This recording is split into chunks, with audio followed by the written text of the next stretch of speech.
You are listening to the Money Hour at 11:50 a.m. KKNW, the Friday, February 25th virtual show. Yes, we are still virtual. Eventually, we'll head back into Hubbard Radio for our show. You can also listen to our show on podcast. You can catch us on air on Saturday at 3 p.m. with a rebroadcast on Sunday at 8 a.m. I am your host, Tina Mitchell. And I'm your co-host, Keelan Harvey. We are here to help you build a strong financial blueprint, 1 week and one show at a time. If you are hearing our show at a different time or day, you are listening to a rebroadcast. We are here to connect you with the guests that we have on the show today. You can also call the show at 1-855-400-1150. That's 1-855-400-1150 or online at themoneyhour.com. And now in studio, Jennifer Nelson of Metro Gen Real Estate. The market is bonkers right here on 11:50 a.m. KKNW. So Jennifer, let's just dive right into this because we're seeing this. It is bonkers. Things are crazy right now. Yeah, I'm not complaining at all. It's been fantastic, but challenging, especially for buyers. What's making the market so fast right now? You know, I think there's something we like to call the pandemic pent up pandemic syndrome, where a lot of folks that were in the market before last March hit sort of took just a break from the market and decided to wait and see what happens. And now that we've got vaccines rolling and people are getting more comfortable, they're like, hey, we really did want to buy last year. Let's get back in. In addition to that, we always have a strong spring market, right? You all know this as lenders, like this is where we shine. And so in addition to the spring market and the pandemic pent up stuff, there's just a huge amount of demand and there aren't enough listings. Yeah. When is that inventory coming back? So let's talk about what the effect of the pandemic has had on the market, Jennifer. Yeah, so I think similarly, there were some concerns that, oh no, because this is a health crisis, this is going to become another housing crisis. And in fact, that hasn't been true at all. This was just a health crisis. The housing continues to be continually strong here in Seattle. And because we have so many hubs of business that are continuing to hire and going strong, I don't think we're ever going to have an issue with housing literally in Seattle ever. So the pandemic has not had a huge impact on our market, in my opinion, and in my business. What I'm seeing out there for numbers and appreciation and everything, it seems to be running strong in Seattle. Yeah, and it was crazy, you know, as soon as the shutdown and you're thinking, well, who's going to go out and buy houses? Well, people were going out and buying houses. It was crazy. And a lot of that was due to the fact that the feds came in and started purchasing mortgage-backed securities, artificially keeping the rates low, you know, so to stimulate that. But yeah, definitely bonkers for sure. Yeah, Jennifer, I've seen, especially lately, 26 offers, 32 offers, hundreds of thousands of dollars over ask. All contingencies waived. Things are getting pretty nuts out there. Paying $100,000 over what the appraised value comes back at. Yeah, seen that too. It's insanity right now. How do you compete in such a seller's market as a buyer right now? Yeah. So honestly, this is what happens when buyers come to me. We have a consultation and they say, we're scared. And I say, I understand. So let's talk strategy about how to do this. And really, if you're looking for, let's say you're approved up to 750, you cannot start looking for houses that start at 750. We have to back that train up and we have to start looking at homes that are in the 600 to 650 range in order for you to be competitive.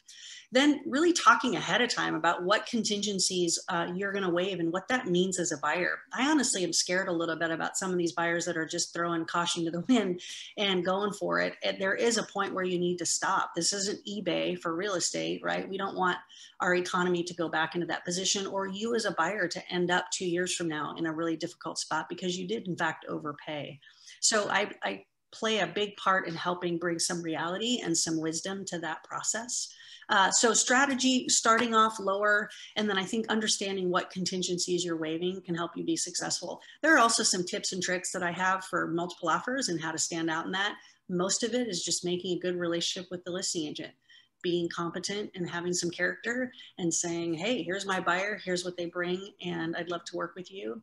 Honestly, as a listing agent, you get to choose usually from 7 or 8 offers. So part of your choice is saying, which of these agents do I want to work with too? And that is so true, Jennifer, because it's critically important on the listing side that they have a strong buyer's agent on the other side, because otherwise all kinds of nightmares can come up. And so it's a key part, because you're really partnering together to make sure everything runs smoothly.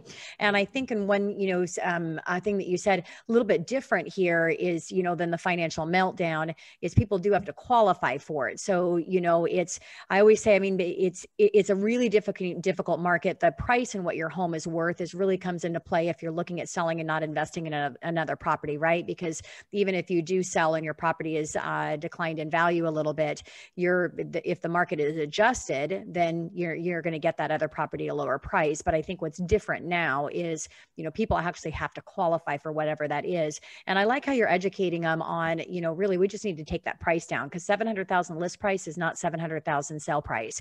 And, the agents are just, you guys are really smart. Let's just list a little bit lower than market and let's create a buying frenzy. And, that's exactly what happens. So, yeah, definitely interesting and critically important that you work with an agent like Jennifer that has the expertise, the knowledge, the communication skills, with you and with all parties in the process to help it be successful meaning getting your offer accepted. So Jennifer, we've talked about challenges on the buyer side. Now there's challenges on the seller side as well. A big challenge for a seller, if they do want to sell their property, they've got to go out on the buy side, and the buy side is challenging. So what tips do you have for people that want to sell in this market and maximize and take advantage of what a great deal they can sell their home for? Yeah, and I want to just go back for just a second, because honestly, the buyers, you have to have a good lender and a good relationship with a lender to be successful. So I love that people come to me and say, my bank approved me. And I would say, that's fantastic. Your bank is amazing at banking. They are not a mortgage lender. And they stop working at 5 p.m. and most real estate happens after 5 p.m. and on the weekends. So we need someone who actually does this full time and knows the ins and outs of this market. So, and honestly, lenders most of the time, I'm sure you all can agree, can beat the rate of a bank all day long. So don't get too excited about your bank approving you. Find these folks. How about these folks right here? Thanks for the shout out. Yeah, you bet. For sellers who say to me, God, we love it. We can't wait to sell. We know we're going to do really well. But then what is the question? Uh-oh, now we're a buyer, right? And I'll say this, you have to recognize that as a seller, you're going to make more money than you thought you should. And you need to then say, that's amazing. And now I'm going to probably spend more money than I think I should, but it kind of all comes out in the wash, right? So if you want to move, it's not going to be this, oh my gosh, I get to sell for high and buy for low, right? That's everyone's dream. If you have the flexibility to sell now and wait, maybe, but again, I don't think the Seattle market's going to be going down anytime soon. So it's strategy around that too. Hey, we're going to make you the most money and net you the most money we can on your home. And then we're going to go be strategic about getting you a house that you want next. Yeah. Never buyers the market at the same time. There's always got to be a balance there, right? Or not. Yeah. Or not. Or not. I want to ask you the same question for tips you'd give to buyers right now. Obviously, we work with a lot of buyers, and any tips that they could use would definitely be helpful in this market. Yeah, like I said, for sure, find a really good agent that knows what they're doing in a multiple offer environment. I think you have to interview people. Like, it's lovely that people refer you their friends and that are in the biz, but I would have a list of questions and be able to ask those of those people. I can't go into them all, but if you reach out to me, I'm happy to give you my questions for you to interview a buyer's agent. Honestly, reach out, I'll give them to you. But one of them is just to say, hey, agent, how do you represent me in this market? How do you make my offer stand out, right? What things do I need to know ahead of time with my lender to make us successful? So those sort of strategic questions, instead of like, hey, I'd love to have a beer with you, which by the way is also important. That connection is important, but also, are you competent to get me to be able to buy a house? So yeah, reach out if you want the rest of the list of those questions. Oops, I was just talking with my mute. I shared my theory in Money Chat as far as what I think is going to happen with the real estate market. Again, nobody can predict and say by any 100% guarantee, but what is your thought around the real estate market and what we're going to see in the near future, the next year, 5 years? Yeah, people always ask that, and sort of like you, Tina and Keelan, I think we all kind of laugh about the crystal ball a little bit, like nobody has one, right? But I will say this, that what we know is that a 35-year history tells us that appreciation across the nation is 5% a year. We know that Seattle is seeing double digits and has for a long time. So if there's somebody sitting on the fence saying, I'm going to wait for this market to go down to buy, I would say, get off the fence. It's not going to go down. And in fact, you're missing out on double digit appreciation while you wait to save money on a purchase, right? So I would say Seattle is poised to continue to go up. I honestly hope it doesn't continue at this rate, because it feels a little bit like we're San Franciscoing it, and we don't want to be in that position. So getting back down into the 7 or 8% appreciation a year, and buyers not having to compete against 10 people would be lovely. It's good for everybody. So with that said, I would say if you're on the fence, get out there and get in that market and take advantage of the appreciation that's happening.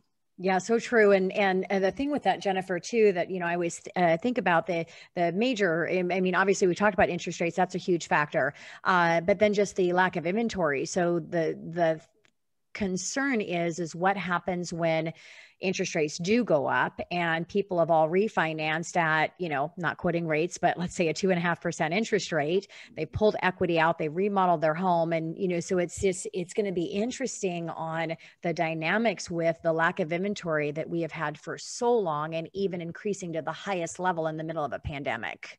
For sure. And I would say there's lots of people that come to me and say, hey, should we remodel and just stay put? And I would say, okay, sure, except for here's what you're missing out on is an incredible seller's market. In addition, trying to get a contractor to even, like I said before, show up. And by the way, their costs are exponentially higher than they used to be. Contractors are charging upwards of 30% higher than they did even a year ago for the same project. So your $200,000 remodel just cost you a whole lot more money, and you might as well make money on selling if you're interested in doing that, and find a house that meets your needs instead of remodeling. So. Jennifer, and spot on with the contractors, because the cost of goods even for these people are absolutely insane as well. Sorry, my screen just freaked out on me here with my questions. We have 1 minute. I'm sorry, we're almost out of time. But before we go, I want to just leave you with, how do you differentiate yourself in this sea of brokers out there? I know a lot of people, when the market's hot and everything seems like easy pickings, all of a sudden you get these people coming out of the woodworks and thinking they could be the next big thing. And I mean, you've been in this game for a long time, and those that are the best are the ones that have been there in the ups and the downs and have stuck it out. So what differentiates you from the next broker?